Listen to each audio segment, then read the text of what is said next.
So, just going to talk a little bit about the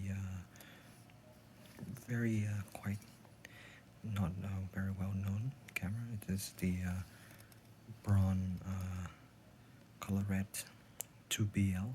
I mean, Braun itself is relatively sort of, you could say like a working class sort of a brand of camera. But the good thing about it is that even though it may not be super compact with how like Canon or Nikon rangefinder, but it's super easy to repair. There are few screws, very few screws, and each one they're so big and very easy to access. And just by looking at this entire thing, you can sort of figure out how everything works. Very easy to make adjustments here and there. And at first I was like looking for a manual to how to disassemble the camera, but then I don't think I even need one because it's very easy to disassemble and work with. But one thing to note, so this is just to back off a little bit. This is in one of the earliest Deckel mount camera. So this is a Deckel mount camera. So I mean, it works DKL. It works with every. Oops.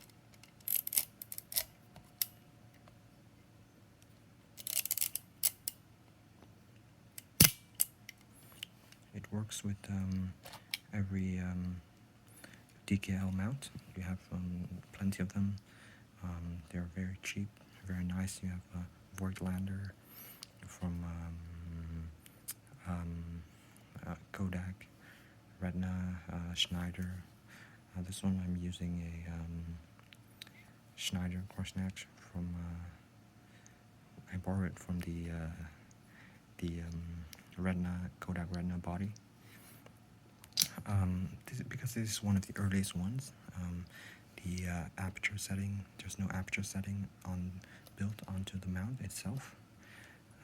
So you technically speaking, it can fit every single DKL mount, Deckel mount lens ever made. But the thing is that you cannot adjust the aperture. You can just shoot it at a full at a full aperture.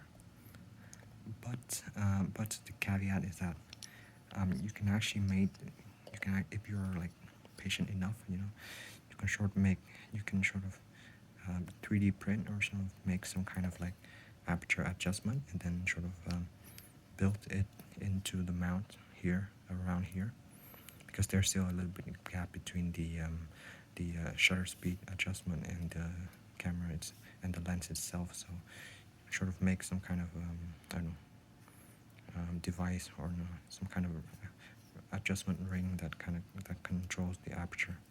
So that would be an interesting project, I think.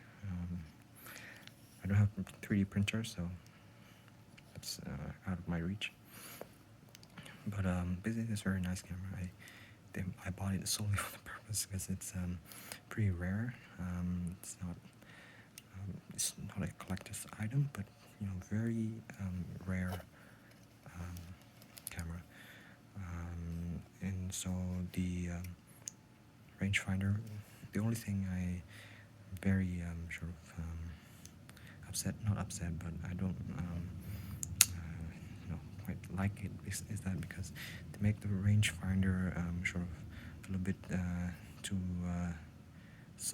the base length of the rangefinder is a bit small.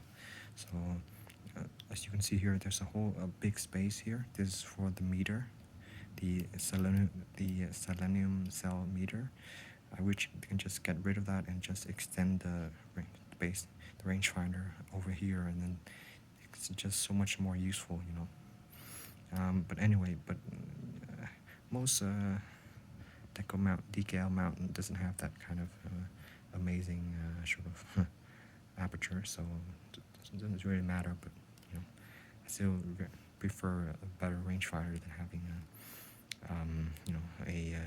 wacky selenium meter. And the other thing is that the rangefinder system, I think I think they copied the Japanese system where there's a hole here, and then there's a silver mirror which reflects. There's a silver mirror here which reflects the frame line, and then you know, it reflects off the half silver mirror, which I already took out, and then you can see the frame lines and the rangefinder spot here superimposed onto the viewfinder. So this is a 35mm viewfinder. It has a magnification of, I believe it's around 70% or 67 or something. So not. That's why I was a bit unhappy about it. You know, the base length is a little bit small. So, but anyway, so in the process of repair, the beam splitter mirror, the semi-silver beam splitter here, it deteriorates, you know, just very fast. So that's why the double image looks very dim. So I'm planning to buy a new one and just sort of cut it to size and, you know, slap it in. So then you have a perfectly, you know, you have a great, like a clear, at least a clear viewfinder. And one more thing about this is that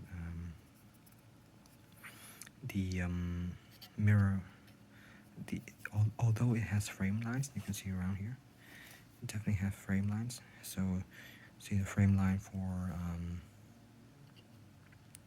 50mm, I believe it's 100 and 150. I believe that's the case. And the entire viewfinder is for 35mm lens. So very useful, but it doesn't have parallax correction. So that's a big thing. I mean, it's a middle class sort of user camera at the time, so it's not really aimed towards professionals or anything. So that's the point, you know.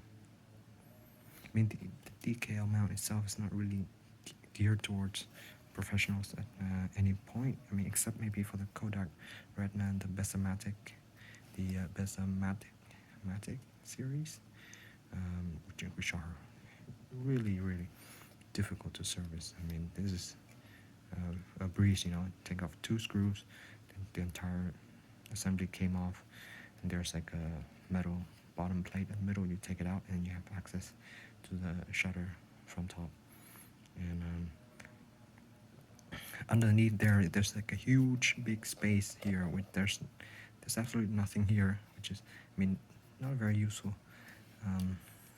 That's why I was saying they didn't, you know, make use of all the space available to them.